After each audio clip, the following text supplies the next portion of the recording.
How can an athlete stop being afraid of tumbling without a spot on the floor? Yeah, big one. Yeah, So, common. yeah, common one. I'm going to address this a couple of ways. So the first way is don't try to rush your skills.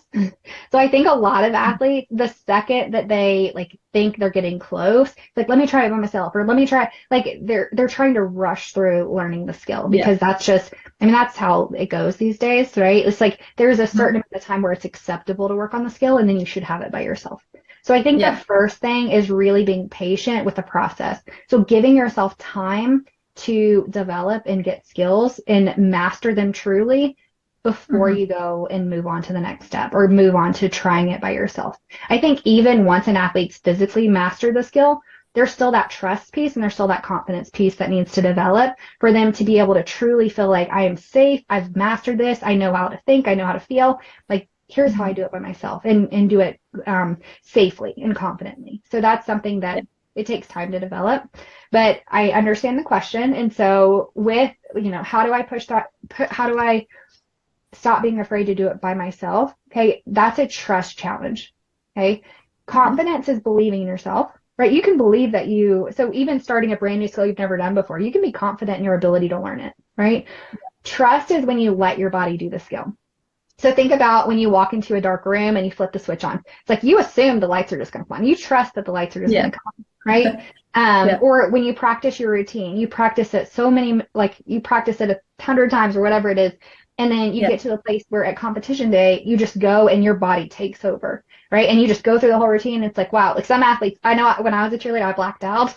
Like every routine, I was like, what did I just do? But somehow my body just took me through every single piece of the skill, Yeah. which is so funny. But that's trust, right? When your body Mhm. just takes over.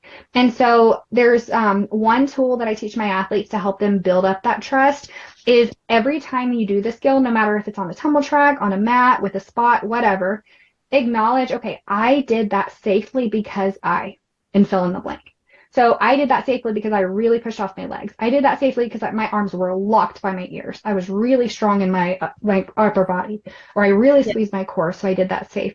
Because what happens is a lot of times their trust is not in themselves; it's in their spotter.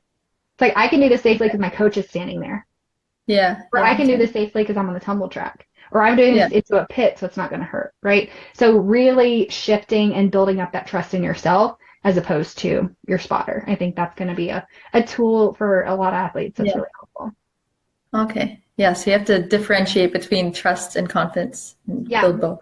Yeah. Yep. Yeah, Okay. because you can be confident. It's like, and there's a lot of tension actually in not understanding the difference. It's like, I know I can Yeah. do it, but my body won't go. And it's Yeah. like, it's frustrating when that happens. But no, it's like, you can do it. That's great. You're confident in your ability to do it. Awesome.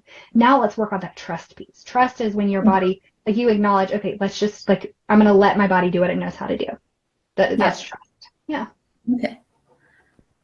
That's a good point. I didn't even think about the difference before. Yeah. I That's was a good about to say, explanation. yeah. This whole world of mental coaching, sports psychology, like there really is so much more that goes into it than people Yeah. realize. So, Yeah. yeah, Yeah. So if someone found this helpful or they suffer from mental blocks or anxieties or fears themselves, then how can they work with you or how can you help them?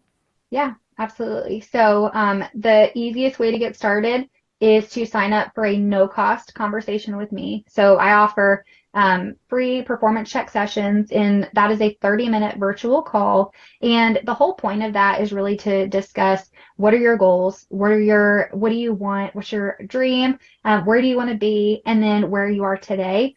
And I want to have a conversation and help this athlete see how to kind of close the gap. How do you get from where you are to where you want to be? And getting them to understand what's happening so they can let go of that frustration. That's really helpful. And what are some steps they can go ahead and start taking to move forward? So that's something I offer. It's called a performance check session. You can get signed up for it at mgpcoach.com/performance check session. And we'll put the link below this video. We'll include it somewhere so that they can get access and get signed up for that. Spots are limited, so if they want to get signed up, if this is interesting, absolutely go ahead and get signed up, please. But it's a great conversation. I spend about 20 minutes with the athlete, then do a parent recap at the end for the last 10 minutes. And it's no pressure, no obligation. It's just, I just want to help you, talk to you, give you some things to think about, give you things to consider maybe you haven't before so that they can move forward in their skills. And then if they found it helpful and they want to know more about what the programs look like and what maybe the best next step would be for them, then at the end of the conversation, then we'll talk through those options together.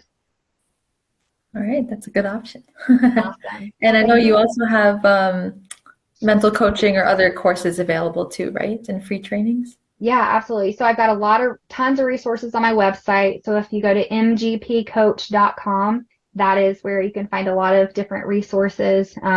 Also, we have a course. So I have a 12-week Mind Over Mental Block course that's available. We are going to be adding in some Q&A, office hour, like more live coach sessions. So to make sure that as you're working through the content and the curriculum in my 6-step Mind Over Mental Block process, as you work through that every week, you have an opportunity to ask your questions in person with a coach, one of my expert mental coaches. So that is an option. And then we're also going to be starting small group classes here in the next little bit. So so keep an eye out for information on that. So lots of ways to get support from us. Just get in contact with us however you can. But a good place to start is that mgpcoach.com, our website.